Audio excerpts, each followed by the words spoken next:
સુરતમાં જાણે ખાંખીનો ખોફ હવામાં ઓગળી ગયો હોય તેમ વધુ એક લોહિયાળ હત્યાકાંડથી આખું શહેર ધણધણી ઉઠ્યું છે। રાજ્યના ગૃહ રાજ્યમંત્રીના હોમટાઉનમાં જ સરેઆમ કાયદો અને વ્યવસ્થાના લીરેલીરા ઉડી રહ્યા છે।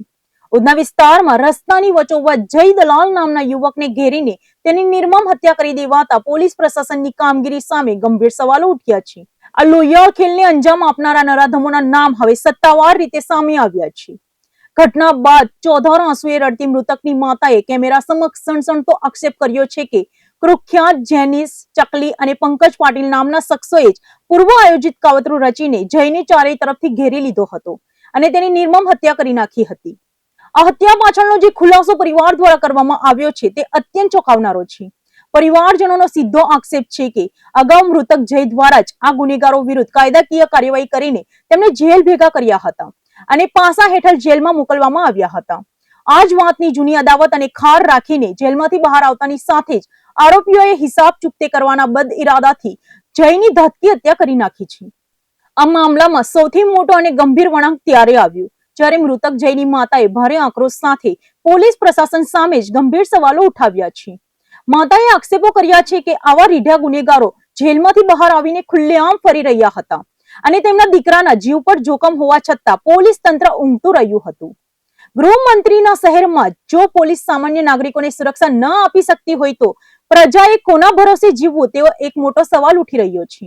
આ ઘટના બાદ ઉધના પોલીસ દોડતી થઈ ગઈ હતી અને કાયદો વ્યવસ્થાની આબરૂ બચાવવા માટે એક્શન મોડમાં આવી ગઈ છે।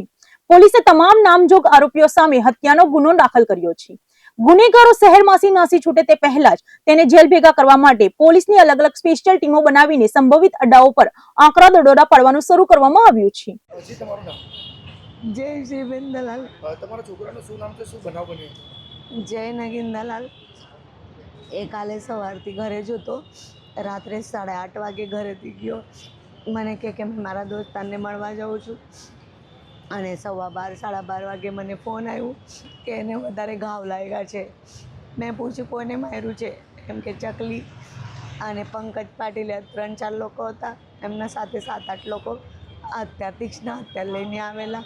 એ ગાડી પર બેસેલો હતો, એને ખેંચીને માર્યો અને એપલ હોસ્પિટલમાં જ્યારે એને ખેંચાડું મને અહીંયા બોલાવવામાં આવ્યું ત્યારે મેં જોયું તો એ આંખ જ નથી ખોલ્યો। આજ સુધી એ આંખ નથી ખોલ્યો। મારા છોકરાને ન્યાય મળવું જોઈએ। 14-15 લોકો હતા અને એનું કારણ એવું હતું, ચકલી આ લોકોને છે ને ઉધના પોલીસ સ્ટેશનથી પાસો થયેલો હતો તો એમનું કહેવાનું એમ હતું કે જય દલાલના કહેવા પર પોલીસ પાસો કર્યો છે, એટલા માટે એનો એ દુશ્મન તરીકે ગણતા હતા એ લોકો। તંત્રને ન્યાય માટે શું માંગણી કરશો? ન્યાય માટે કંઈ નહીં, મારો તો છોકરો ગયો છે, એમને ફાંસીની શિક્ષા થવું જોઈએ બસ। આજે મારો ગયો, કાલે કોઈને નહીં જવું જોઈએ। મારું નામ, મેં એની મોટી બેન છું અને અમારે એટલે મારો ભાઈ થતો હતો અને મોટો એટલે બાપ તરીકે મને આજ સુધી એને રાખ્યું છે અને એ લોકોને ખાલી સજા નહીં, ફાંસી થવી જોઈએ તો મારા ભાઈને ન્યાય મળશે।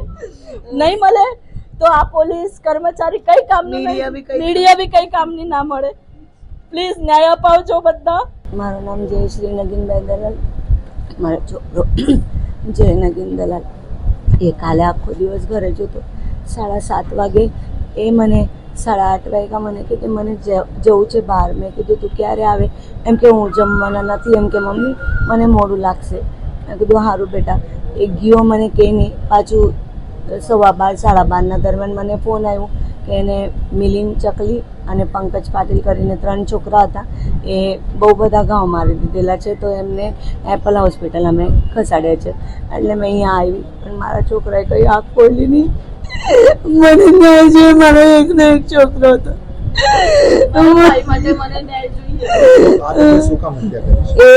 એમને ઉધના પોલીસ સ્ટેશનથી પાસો થયેલો તો એમનું કહેવાનું મતલબ એવું હતું કે જય માટે અમને પાસો થયું એટલે દુશ્મની કાઢતા હતા। જે પોલીસને કહીને પાસો કરાવ્યો છે, બસ આ દુશ્મની હતી, બીજું કોઈ જ નહીં। આરોપીઓ કોણ છે, શું કામ ધંધો કરે છે? આરોપી જ છે, એ હું ધંધો કરે તો મારતા જ પડે, કેટલી વાર જેલમાં જઈ આવ્યા છે। ગુનાની હકીકત એ રીતની છે કે આજના રાતના 12:30 વાગે આજુબાજુ જે મરણ જનાર છે જય દલાલ, એ તેના મિત્રો સાથે રોડ નંબર 6 જે છે ભંગારની દુકાન ત્યાં ઊભા હતા અને તે વખતે 3 ઈસમો ટુ વ્હીલ ઉપર આવે છે, જેમાં કિશન પરમાર, પંકજ પાટીલ અને મિલંદ કોળી હોય છે. તો તે 3 જણા આવે છે અને જે મરણ જનાર છે જય નગીનભાઈ દલાલ એમને ચપ્પુના ઘા મારે છે અને ત્યાંથી ભાગી જાય છે, જેથી જય દલાલનું એપલ હોસ્પિટલ ખાતે સારવાર દરમિયાન મરણ થાય છે. સર, હત્યાનું પાછળનું કારણ શું છે? આરોપીઓનું શું નામ છે? શું કામ ધંધો કરે છે? હત્યાનું મૂળ કારણ અત્યારે એવું પ્રાથમિક જણાઈ આવેલ છે કે અગાઉ 3 મહિના અગાઉ આરોપી અને મરણ જનાર વચ્ચે ઝઘડો થયેલો જે છે, અને 3 જે આરોપીઓ જે છે તેમના નામ કિશન ઉર્ફે ચકલી સોમાભાઈ પરમાર, પંકજ પાટીલ અને મિલિંદ કોળી છે. સર, કઈ અદાવત હતી કે આરોપીઓના પાસા બી કરવામાં આવ્યા હતા, એની કઈ અદાવત રાખીને હત્યા થઈ જાય એમના પરિવારનો બે આરોપ છે? માર્ચ મહિનામાં જે આરોપી છે કિશન ઉર્ફે ચકલી સોમાભાઈ પરમાર એમની પાસા કરવામાં આવેલી હતી અને અગાઉ 3 મહિના પહેલાં ઝઘડો થયેલો હતો આરોપી અને મરણ જનાર વચ્ચે. આરોપીઓનો ગુનાહિત ઇતિહાસ શું છે અને મરણ જનારનો? એ આ અંગે અત્યારે તપાસ ચાલુ છે. કોઈને અટકાયત કરી? આરોપીઓને પકડવા માટેની તજવીજ ચાલુ છે. હું છું મમતા રાઠોડ, આપ જોતા રહો દિવ્ય સુરત ડિજિટલ ન્યૂઝ.